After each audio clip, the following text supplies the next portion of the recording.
After the Second World War, much was made in the media about the Nuremberg Trials. These were a series of high-profile trials that aimed to bring the remaining members of Hitler's government to justice, and many were sentenced to death. On trial were key figures in the Nazi Party, such as Hermann Goering and Rudolf Hess. However, there were more war crimes trials held in other courtrooms around the world to deal with the crimes of World War II. One of these was the Tokyo War Crimes Trials, which convened on the 29th of April 1946 to try the leaders of the Japanese Empire for crimes against peace and war crimes relating to the Second World War and the lead up to it. It was carried out in a similar way to the International Military Tribunal established in Nuremberg, and following the verdicts, a number of high-ranking members of the Japanese military and government were sentenced to death. Today we look at the vengeful executions of Japan's Nuremberg Trials, and remember to support our channel. Please make sure to subscribe. Every country involved in the Second World War committed war crimes in some regard during the conflict. Much is known about the atrocities committed by the Japanese, in which many prisoners of war were killed, being worked to death, executed or beaten in savage ways. The Tokyo War Crimes Trials sought to bring justice for the Japanese aggressors behind the war, especially with relation to starting the conflict and also ordering war crimes. Under Emperor Hirohito, the Japanese army and Imperial Navy committed various war crimes that resulted in the deaths of millions. It's been estimated that between 3 and 14 million people were killed through massacres, human experimentation, forced labour in which they were worked to death, and starvation. Many Japanese soldiers admitted the crimes, and there were many examples. They committed many massacres against the Allies and also other countries. The Manila Massacre of February 1945 led to the deaths of over 100,000 civilians in the Philippines, and it's believed that 5% of Filipinos died at the hands of the Japanese. There were many other massacres of civilians, and also experimentation using humans.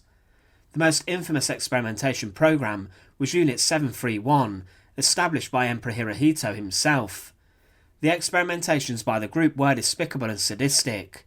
The Japanese even planned to use plague as a biological weapon against the US population in San Diego, and their torture of prisoners of war was incredibly barbaric. There were many examples of torture used, and some horrific executions of Allied airmen that have gone down as horrific war crimes.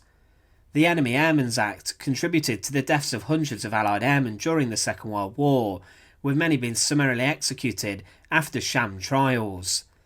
Many were executed in public fashion, some were even beheaded. The war crimes committed by Japanese forces were widespread and were some of the worst ever committed in history and under the guise of conflict. The Tokyo War Crimes Trials took place to bring the leadership of the Japanese war effort to trial. The indictments against the defendants accused them of promoting the concept of the Second World War that allowed the armed forces to murder, maim and ill-treat prisoners of war and civilian internees, forcing them to labour under inhumane conditions, plundering public and private property, wantonly destroying cities, towns and villages beyond any justification, committing mass murder, rape, pillage and torture, and other cruelties against helpless civilian populations. Within the different offences outlined, there were other subcharges dealing specifically with the waging of war against different nations. The different three categories of charges were Class A, charges against Japan's top leaders, alleging crimes against peace, and Class B and C, charges at Japanese of any rank, covered conventional war crimes and crimes against humanity. The trials were held in the former building of the Japanese Ministry of War, in Ishigaya, Tokyo.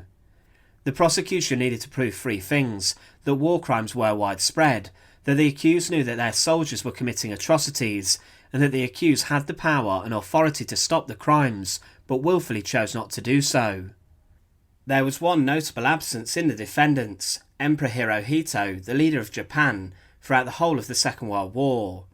The decision not to place him on trial was made by General MacArthur, and the decision was made to leave the emperor on the throne as a way of helping the Japanese accept their defeat, the occupation they were living under, and it was believed that this would help turn Japan into a democracy.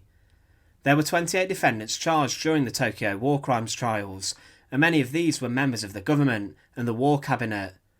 Koki Hirota, the Prime Minister before the war, was placed on trial, as was Hiranuma, the Prime Minister who followed him. General Hideki Tojo, the Prime Minister for a large part of the war, and the War Minister, was also placed on trial. There were many other ministers, for example foreign ministers, finance ministers, ambassadors, ministers of war, and those who had involvement in the leadership of the army and navy brought to trial. Tojo was the best known of the accused, and he had been a symbol of Japanese aggression in the West throughout World War II, and had been a Prime Minister during and after the time of the Pearl Harbor attacks. A huge amount of evidence was brought forward by the prosecution, who used many different witnesses to describe the horrors of the Japanese war crimes. The judgment at Tokyo was not given for 7 months after all the evidence was sent in and considered. When the verdict came, it was 1,218 pages long, and the judgments themselves and verdicts took dozens.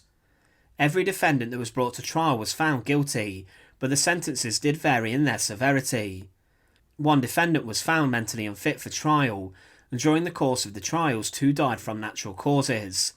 There were 6 defendants who were sentenced to death for war crimes, crimes against humanity and crimes against peace. These men were sentenced to death by hanging.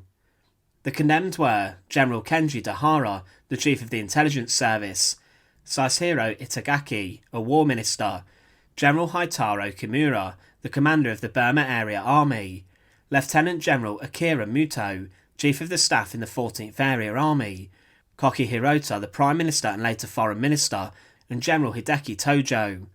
One defendant was also sentenced to death by hanging for war crimes and crimes against humanity, General Iwani Matsui, the commander of the Shanghai Expeditionary Force and Central China Area Army.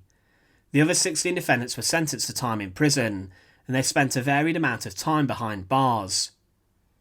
The men who were condemned to death were hanged on the 23rd of December 1948. Hideki Tojo was executed a week prior to his 64th birthday, and these executions took place at Sagamo Prison in Tokyo. The men who were convicted and condemned were held inside of this prison to await their executions. The men were guarded by many guards from the US military, and Tojo even gifted his military ribbons to one of them during his incarceration. President Truman at the time wanted photographs and videos of the executions to be captured for the press. However, General MacArthur defied this order, worried about the uproar it would cause with the Japanese population. He brought in 4 members of the Allied Council to witness the executions and to act in an official capacity. Each of the men who were sentenced to death, all 7 of them, were brought into the gallows. Hideki Tojo, during his execution, begged the Americans who were the ones carrying out the sentence to be compassionate and kind to the Japanese people after his death. He apologised for the atrocities committed by the Japanese under his command. Each of the men were executed in a similar way. They were brought from their cells to the gallows inside of the courtroom of the prison. These gallows were very busy inside of Sagamo Prison following the war, as hundreds were executed for war crimes. They had their identities confirmed, whilst only a very few witnesses were there to watch the proceedings. After this they were led up the stairs of the gallows before being handed over to the executioner. A black hood was placed over their heads and checks were then made to ensure that their legs and arms were secured. Following this, a noose was then placed around their neck, and a priest accompanied each of the men during their final moments. Following the final checks, the hangman then pulled a lever which released a trap door, and the men then plunged to their deaths. The executions were done in rather secret conditions to ensure that very little backlash emerged. General MacArthur's biggest worry was that the Japanese population would rise up in the wake of the executions and cause chaos for the occupying forces. A short confirmation statement of the executions was released once all 7 of the men had been killed. So the Tokyo War Crimes trials were an attempt by the US Army to bring some justice for the Japanese war crimes committed during the Second World War. These were just the beginning, as more than 5,700 low-ranking personnel were brought to trial in front of judges made up from different Allied nations. These resulted in hundreds of other executions, with many more death sentences being carried out at Sagamo Prison and at gallows all over Japan. Once again, thanks for watching. To support our channel, please make sure to subscribe, and once again, thank you so much for watching.